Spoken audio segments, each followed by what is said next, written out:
The role of conductor is a very interesting and beautiful role. It becomes your responsibility to bring the music that's on the written page as close as you can get it to what you believe was in the composer's mind when they wrote it. Often you come in as a soloist and the choir's there and you're kind of looking at each other and you sing and they sing and you leave. But here we've been able to sort of hang out and sing the music with them. It's rare as a soloist that you get to sing the choral parts. Absolutely. So it's been good. I don't know if you guys agree, but I feel like positive energy when I'm singing with the people who I'm singing with, and it just kind of, you absorb it, and then you don't get nervous anymore. A lot of support from those people. There's just simply nothing like it, especially classical music where you have the unamplified human voice. There are no microphones. It's the last bastion of pure sound for the human voice. And I think many people are not used to hearing that. I believe that Mozart knew in the end that he was writing his own Mass for the Dead. It's hard to go through it without getting goosebumps. Putting this work on paper was his need, his final need. Like, instead of just keeping it in his head, you know, that wouldn't be good. He'd go crazy.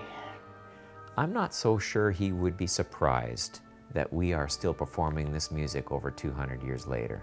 If Mozart was to come back and hear that people were still performing his music today, Being the composer, he would have strong opinions about how things are to be done in his Requiem and what isn't to be done. Be honored. wow, he would say. He would say, wow. He would think that we're very simple people because we haven't advanced. Yeah, I'd be nervous and as a singer to have him out there. In order to have works like these written, we need only one thing, and that is another Mozart. And the chances of that happening in our lifetime are slim. It's just, we go back to Mozart and to Bach and some of the others because they broke ground and they are standards by which everyone else is measured.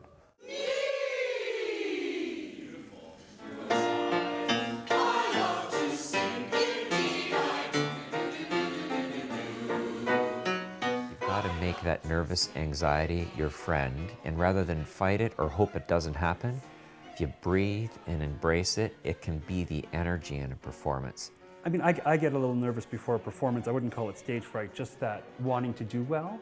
All of the harmonies are so intricate and you need such a high level of precision to get them just right. A good kind of nervous. I'm excited nervous. When you perform enough and experience that enough, you get to the place where you relax and you enjoy being able to be on stage in real time. It's years of daily practice, study, research, you know, all of the private coachings, classes, university, conservatory, whichever way you go. On the average, each musician that you're seeing on stage has probably invested $20,000 to $30,000 in the instrument that's either under their chin or in their hands. Not to mention the sacrifice for getting good coaching and good teaching. Probably the average investment of a performer on stage is about $82,000, and that's not taking into account the consistent practice over a lot of number of years. So all of a sudden you add up all these figures and you go, oh my goodness, there's over $2 million collectively invested before we even get to the first rehearsal. Some of the sacrifices that I've made, sitting on my lap. Social life, when you have to perform, it doesn't exist. You have to avoid catching colds, you have to rest. I mean, at least I have to be physically and emotionally well and strong in order to do what I do. I find it exciting that the trombonist who is going to be performing this work with us is Shimon Burston, who used to be the principal trombone with the Niagara Symphony. This man, who lost his eyesight over 20 years ago due to surgery that was going to save his life, has been able to recreate his ability to perform within an orchestra. There is this sense of camaraderie, of symbiosis, of this glue that brings people together for the love of music. And then within that, you find yourself just engaged in this music making and you don't want to stop.